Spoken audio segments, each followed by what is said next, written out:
Hey guys, tonight we step into a world where nightfall isn't cozy. It's a quiet threat that creeps in the moment the sun slips away. You're standing in a medieval town just as dusk settles. The sky bruises purple, then black, and suddenly the streets don't feel familiar anymore. There's no soft glow from streetlights, no phone buzzing in your pocket, no comforting hum of electricity, just darkness, thick, heavy, and oddly alive. You probably won't survive this, at least not without a few close calls.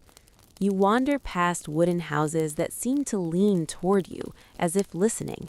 Somewhere, a door slams. Somewhere else, a dog growls, then goes silent.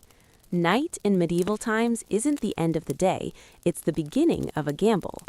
Sleep, the thing you associate with rest and safety, is about to become one of the most dangerous activities you can attempt. So before you get comfortable, take a moment to like the video and subscribe, but only if you genuinely enjoy what I do here. And while you're at it, drop a comment telling me where you're listening from and what time it is there right now. Now, dim the lights, maybe turn on a fan for that soft background hum, and let's ease into tonight's journey together. You tell yourself that darkness is just darkness. Your eyes will adjust. But medieval darkness is different. It presses against you. There are no illuminated windows guiding your way, no reflective signs. Even the moon, when it bothers to show up, feels weak, like it's doing the bare minimum. This is a time when people genuinely feared night as a physical force, and honestly, you can't blame them. Here's a mainstream historical fact to ground you for a moment. In most medieval European towns, there was no organized street lighting until very late in the Middle Ages, and even then it was rare and inconsistent. That means once the sun went down, the world effectively disappeared. Darkness wasn't romantic, it was absolute. You head toward where you'll sleep, already feeling your senses sharpen. Every sound seems louder now. Your own footsteps feel suspicious, like they don't belong.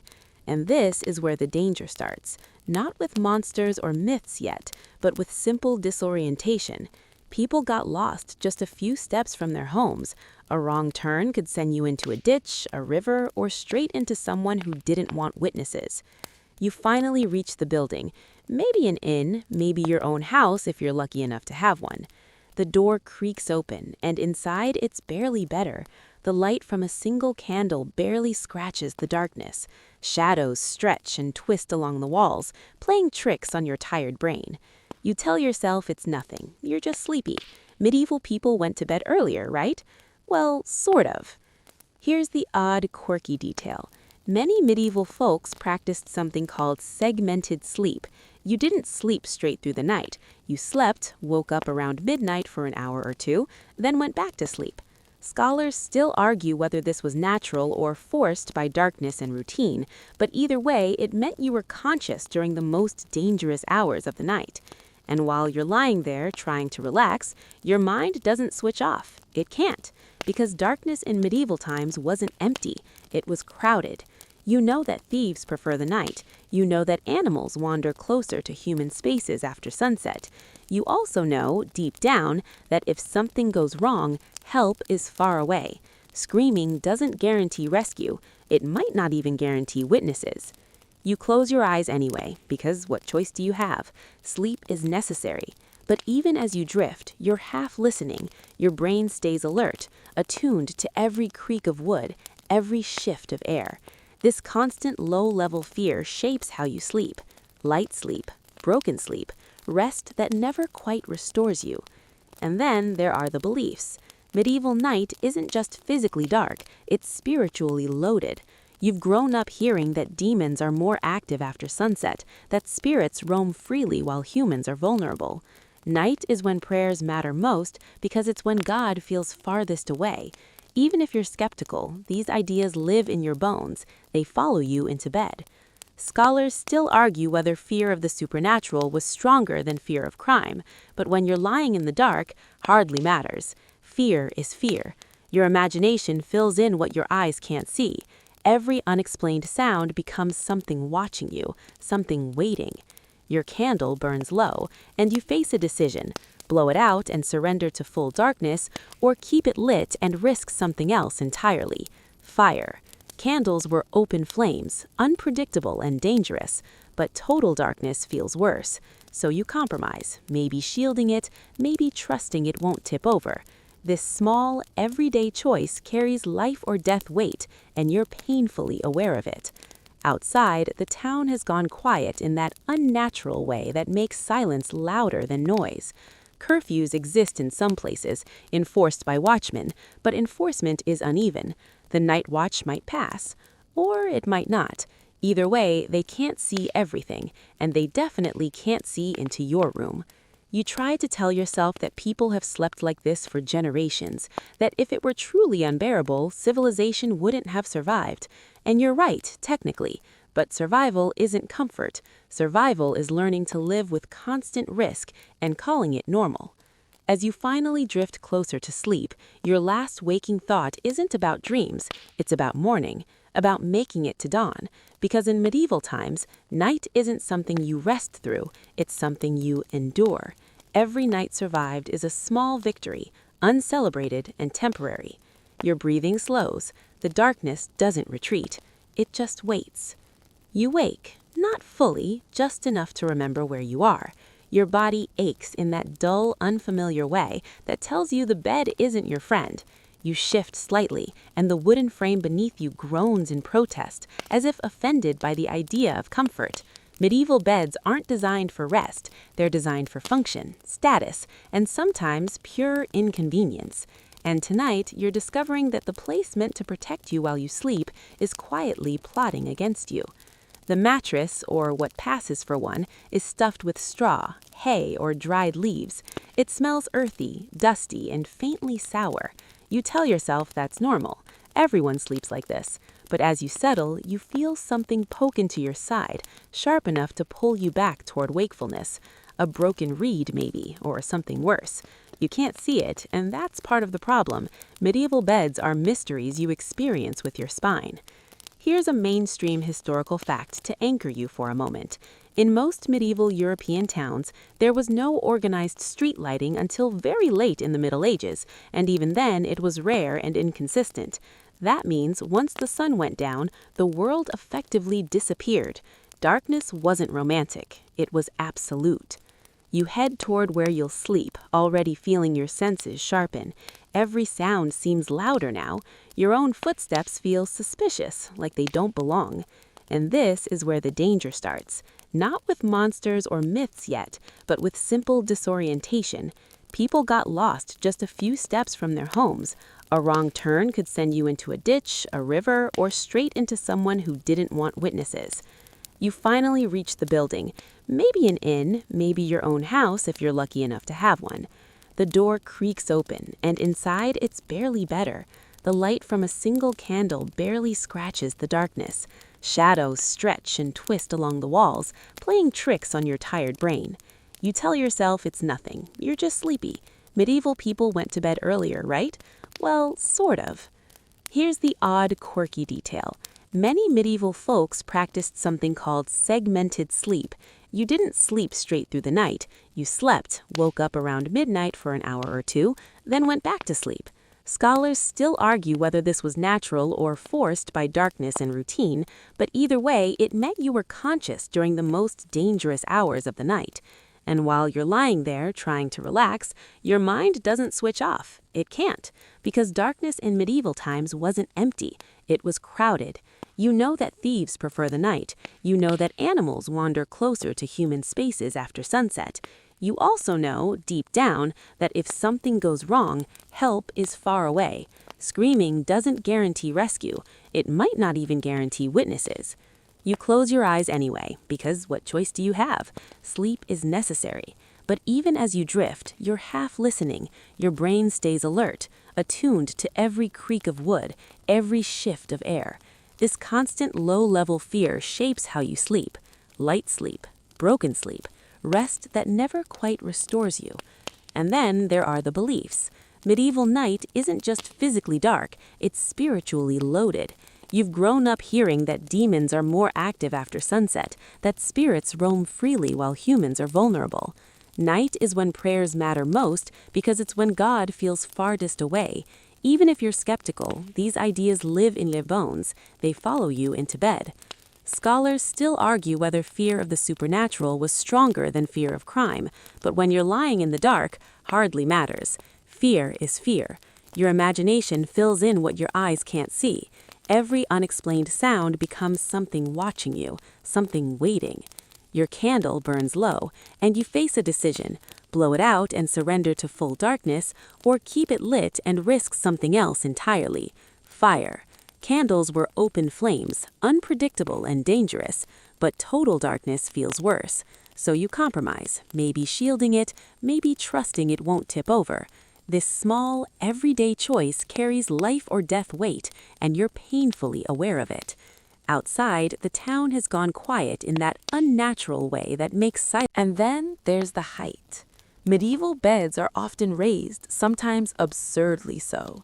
At first glance, that sounds luxurious. In reality, it's a hazard. You're climbing into bed like it's furniture and furniture-adjacent architecture combined. Miss a step in the dark, and you're not just embarrassed, you're injured. Broken bones from nighttime falls were real, and without modern medical care, they were life-altering. Here's an odd, quirky detail that doesn't help you relax. Some medieval beds had built-in storage underneath, including chests and boxes with hard edges. If you fall, you don't land softly, you land on corners. Scholars still argue whether the raised design was about warmth, storage, or status, but none of those explanations make your shin feel better when you bang it in the dark. You finally settle again, but sleep doesn't come easily. The bed shifts every time you breathe deeply. The ropes or straps holding the mattress sag unevenly, creating a slope you didn't ask for. You feel like you're slowly rolling toward the edge, and part of your brain stays awake just to stop that from happening. Rest becomes an active task. Then there's what's living in the bed with you. You don't want to think about it, but your skin already knows. An itch blooms on your ankle, then another on your wrist. Fleas love bedding. Straw is basically an invitation. Bed bugs, yes, those were a known problem even then. You scratch lightly, trying not to wake anyone else or make noise, but the irritation lingers. Sleep through itching and you risk infection from broken skin. Stay awake scratching and you lose rest. Either way, you lose. You pull the blanket tighter.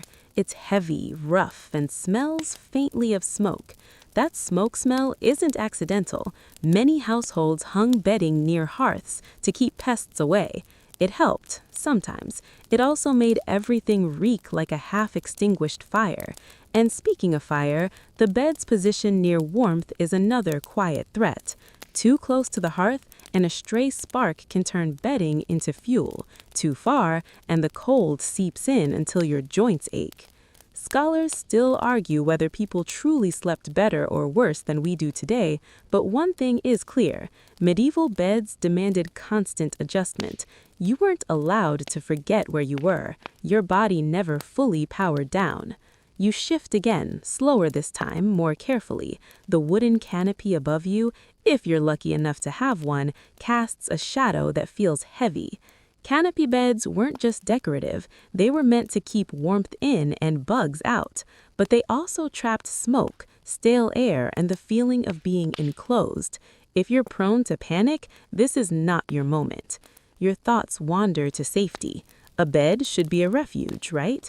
But in medieval times, it's also a liability. You're elevated, less stable, slower to react. If someone enters the room, family member, stranger, thief, you're vulnerable. Climbing down takes time you might not have. And let's not forget sharing. Beds are often communal. You might be sleeping next to a spouse, a child, a sibling, or even someone you barely know if space is tight. Every movement is amplified. Someone else turning over can jolt you awake. Someone else's nightmare can become yours. And if they're sick, you're close enough to breathe it in. Your back protests. Your neck is at an angle no pillow could fix, because pillows, if they exist at all, are lumpy sacks of feathers or rags. You adjust again, finally finding a position that's tolerable. Not comfortable, just tolerable. Your standards have quietly lowered and you're too tired to argue. As sleep finally starts to pull you under, your body doesn't relax. It hovers, half asleep, half alert. The bed beneath you feels less like support and more like a test you're barely passing. You understand now that danger doesn't always announce itself. Sometimes it's built into the place you're supposed to feel safest. You close your eyes. The bed creaks softly, as if reminding you it's still there, still waiting. You're not alone in this bed. You knew that going in, but knowing and feeling are different things. In medieval times, sleep is rarely private. Space is expensive, warmth is shared, and tonight your personal bubble has officially been declared unnecessary. You lie there, hyper-aware of another body nearby, maybe more than one, breathing, shifting, occasionally brushing against you in the dark. If it's family, that's comforting in theory. In practice, it's complicated. Someone snores softly, then loudly. Someone else mutters in their sleep, words blurring into sounds that your tired brain tries to interpret as warnings. An elbow nudges your ribs. A knee drifts where it absolutely does not belong. You adjust, carefully, because any sudden movement feels like it might wake everyone up and start a chain reaction of complaints, coughing, and whispered arguments. Here's a mainstream historical fact that reframes your discomfort. In medieval Europe, it was common for entire families to share a single bed, and guests, sometimes complete strangers, might be added if space was tight. Inns routinely placed unrelated travelers together. Privacy wasn't a right, it was a luxury. You tell yourself it's normal. Humans have always slept together, right? But this isn't the cozy, intentional closeness you imagine. This is necessity, and necessity doesn't care about boundaries. Body heat helps fight the cold, yes, but it also carries smells, sounds, and risks. Someone near you coughs, deep and wet, and you instinctively hold your breath for a second too long. Then there's the issue no one wants to talk about out loud: trust. You don't really know who you're sharing space with. Even if you recognize them, night changes people. Darkness blurs intentions. You can't see hands, you can't see faces. You rely on sound and memory, both of which get reliable when you're half asleep. Here's an odd, unsettling detail. Medieval legal records include cases of theft and even violence that occurred in shared sleeping spaces. Pouches cut quietly, knives drawn under blankets. Scholars still argue whether communal sleeping increased crime or simply made it more visible, but lying here, statistics don't comfort you for the debate. You shift slightly, testing how much space you truly have. Not much. Someone else shifts in response, as if your movements are linked. It's like sleeping in a human puzzle where no piece quite fits. You wonder what happens if there's an emergency, fire, intruders, sudden illness. Untangling yourself from bodies and blankets would take precious seconds, seconds that matter. And then there are children. If you're sharing a bed with them, your sleep is lighter by default. You're listening for breathing patterns, for restlessness, for the slightest sign of distress. Medieval child mortality is high, you know this. Everyone knows this. So every cough sounds louder, every pause in breathing feels longer. Sleep becomes vigilance disguised as rest. Someone murmurs a prayer beside you, half asleep. It's not unusual. Night prayers are common, whispered into darkness like protective charms. You find yourself listening, not for the words, but for reassurance. The sound of another human voice, even barely conscious, anchors you. At least you're not alone with your thoughts. But being together also means sharing whatever comes crawling. Fleas don't respect personal space. If one person brings them into bed, everyone gets a turn. You feel another itch, then another. You scratch carefully, quietly, trying not to wake anyone. The bed becomes a small ecosystem, and you're just one of its many residents. Scholars still argue whether medieval people perceived personal space the way we do, but your body answers the question for you. It wants distance. It wants room to stretch, to breathe, to exist without constant contact. Instead, you lie rigid, minimizing movement, shrinking yourself to fit. At some point, exhaustion wins. Not fully, never fully, but enough. Your awareness blurs at the edges, sounds soften, the presence beside you becomes background rather than focus. And that's when vulnerability peaks, when you finally let go just a little. A sudden movement jolts you awake. Someone sits up abruptly, gasping from a dream. Your heart slams into your ribs. For a split second, you don't know where you are or who's next to you. Panic spikes sharp and fast before reality slowly reassembles itself. It was just a nightmare, not yours, but close enough. You exhale, slowly, carefully. The bed settles again. Breathing sinks. The night resumes its uneasy rhythm. You realize that in medieval times, sleep is not solitary surrender. It's a shared negotiation, full of compromise and quiet fear. You close your eyes once more, knowing that even in rest, you're never really alone. And somehow, that's both the comfort and the danger. You smell it before you see it. Smoke, faint, oily, always present. Fire is the heart of medieval nightlife, the only reliable source of light and warmth once darkness takes over. And as you lie there, half awake, half asleep, you're painfully aware that the same thing keeping you alive could easily end you before morning. Somewhere nearby, a candle burns low. Its flame flickers with every draft, every subtle movement in the room. Shadows shudder along the walls, stretching and shrinking like they're breathing. You try not to look directly at it because watching fire at night has a way of pulling your thoughts into places you don't want them to go. One careless moment, one weak holder, one spark. That's all it takes. Scholars still argue how much these beliefs affected actual sleep quality, but it's obvious they shaped behavior. Nighttime routines are careful, repetitive, protective. Prayers, symbols, gestures traced in the air or on the body. Anything to create a boundary between you and whatever roams after dark. A sound from outside snaps your attention outward again. Wind, probably, or an animal, or someone passing too close to the wall. Your imagination supplies options you didn't ask for. You picture shadows moving with purpose, watching, waiting for the moment your guard drops. You try to think of daylight, of chores, of ordinary things, but night doesn't like competition. It pulls your focus back again and again. Even your dreams feel suspect now. If you dream of something sinful, is that your fault? If you dream of something terrifying, is that a warning? Your breathing slows despite yourself. Fatigue is winning, and with that realization comes another spike of fear.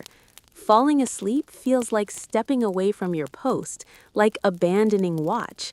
You're supposed to stay vigilant. Everyone knows that, and yet your body is betraying you.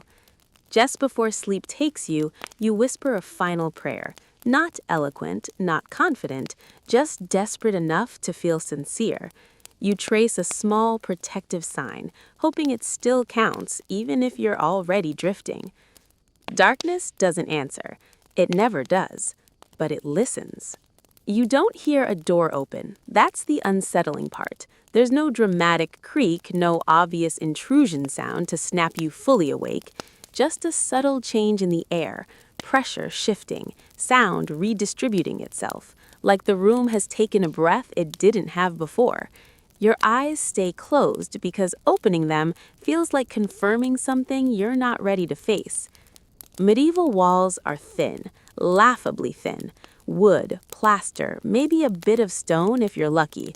Privacy is more suggestion than reality. And locks exist, sure, but they're inconsistent, fragile, and sometimes purely symbolic. A determined hand, a practiced tool, or even a good shove can make short work of them. Here's a mainstream historical fact to steady your nerves. Organized policing as you know it doesn't exist in medieval towns. Night watches patrol streets, but their reach is limited, their reliability uneven. Once someone is inside your home, help is not coming quickly, if it comes at all. You lie still, listening. Your heartbeat sounds absurdly loud, like it's betraying you. Footsteps? Are those footsteps? or just someone shifting in another room? It's impossible to tell.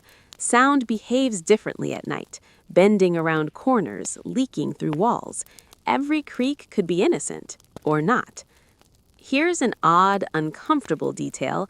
Many medieval homes didn't separate living and sleeping spaces clearly. Storage rooms, workshops, and sleeping areas blurred together. That meant strangers, customers, laborers, travelers might have legitimate reasons to be inside the same building. Intent was harder to judge. Opportunity was everywhere. You think about what you'd do if someone stood over the bed right now. The answer is not much. You're tangled in blankets, you're elevated on a creaky frame, you're sharing space with others who might freeze, panic, or not wake up in time. Even shouting carries risk. Noise attracts attention, but not always the kind you want. Scholars still argue whether medieval crime rates were higher at night or just more frightening, but fear doesn't care about statistics. Fear cares about vulnerability, and right now, you are profoundly vulnerable. A shadow shifts against the wall. Candlelight? Moonlight? Your mind supplies a silhouette too easily. You resist the urge to move because movement confirms consciousness, and consciousness invites confrontation. Sometimes pretending to sleep feels safer than waking up. You remember stories, passed around in low voices during daylight, about night thieves who targeted sleepers specifically, pouches cut from belts, rings slipped from fingers, goods taken without waking the victim. Clean, quiet, efficient. Survival without awareness. Loss discovered only in the morning when it's too late to do anything about it. Your hand curls instinctively, checking for anything of value. There isn't much. Most people don't own much. That doesn't mean there's nothing worth taking. Even shoes matter. Tools matter. A cloak can be the difference between warmth and sickness. Outside, a watchman calls the hour. His voice is distant, slightly slurred, carrying more fatigue than authority. It should reassure you. Instead, it highlights how alone you really are. One voice, one direction. Everything else is shadow. You think about bolting the door more securely tomorrow, about rearranging furniture, about placing obstacles that would make noise if disturbed. These are common strategies, learned behaviors passed down not through manuals, but through stories of what happened when people didn't take precautions. Scholars still argue how effective these measures were, but lying here, effectiveness feels secondary. What matters is the illusion of control, the belief that you've done something, anything, to tip the odds in your favor. The air settles again, the sense of intrusion fades, or maybe your nerves finally give up. Exhaustion presses down harder than fear. Your body, once more, chooses rest over vigilance. It always does. It has to. As sleep returns, thin and fragile, you understand something clearly. In medieval times, safety isn't guaranteed by walls or doors. It's negotiated every night, quietly, with no witnesses. And sometimes you lose without ever waking up. The cold finds you eventually. It always does. Even if the fire holds, even if the blankets stay in place, even if bodies are pressed close for warmth, the cold seeps in like it has a memory of you. Medieval winters aren't just uncomfortable, they're invasive. They slip through cracks in walls, through gaps in doors, through the floor beneath the bed, until your bones feel like they're storing it. You wake shivering, teeth clicking softly before you can stop them. That sound feels too loud, too exposed, so you press your jaw tight and breathe through your nose. The air hurts. Each inhale is sharp, like you're pulling it straight from outside. You curl inward, making yourself smaller, trying to conserve heat like an animal. Here's a mainstream historical fact that explains why this feels so desperate. Most medieval homes had no insulation as we understand it today. Walls were thin, windows were unglazed or covered with cloth, and heat sources were limited and inefficient. Cold-related illness was common, especially during sleep. You pull the blanket higher. It's heavy, but not warm enough. Wool helps, but it doesn't perform miracles. Straw mattresses trap some heat, but they also trap moisture. Dampness clings to you, making the cold feel heavier, more personal. Cold like this doesn't just chill skin, it stiffens joints, slows reaction time, weakens resistance. Here's an odd, quietly grim detail. People sometimes slept fully clothed, including hats, not out of comfort, but survival. Scholars still argue whether sleeping in layers helped or hindered health, but when the alternative is numbness, theory feels irrelevant. Your fingers ache first, then your toes. They feel distant, like they belong to someone else. You wiggle them slightly just to make sure they still respond. They do. That's reassuring, for now. Hypothermia isn't always dramatic, it's subtle. It makes you sleepy, too sleepy, and that's the danger. You think about children again. Smaller bodies lose heat faster. You edge closer to whoever's beside you, not for comfort, but for shared survival. No one comments. This is understood. Warmth is communal property at night. Outside, the wind rises. You hear it push against the building, searching for weaknesses. It finds them easily. A draft snakes across your face, and you turn away, burying your nose into rough fabric that smells faintly of smoke and sweat. It's not pleasant, but it's warmer than air. Scholars still argue how many medieval deaths were directly caused by cold versus complications it triggered, but lying here, you don't separate them. Cold leads to sickness, sickness leads to weakness, weakness leads to death. The chain starts tonight. Your breathing slows again, not from relaxation, but from conservation. You move less, you think less. Your body prioritizes heat over awareness, and that terrifies you more than the cold itself. Staying awake feels safer, but staying awake burns energy you can't spare. You consider the fire again. Is it still burning? Has it died down too much? Or is it burning too hot, risking everything else? You don't know. You can't see it without sitting up, and sitting up means exposing more of yourself to the cold. You choose not to know. The night stretches. Time feels thick, slow, almost sticky. Every minute is something you have to get through rather than pass. Sleep comes in shallow waves, interrupted by shivers and half-dreams where warmth is always just out of reach. Exhaustion wins again. It always does. You drift curled tight, trusting your body to keep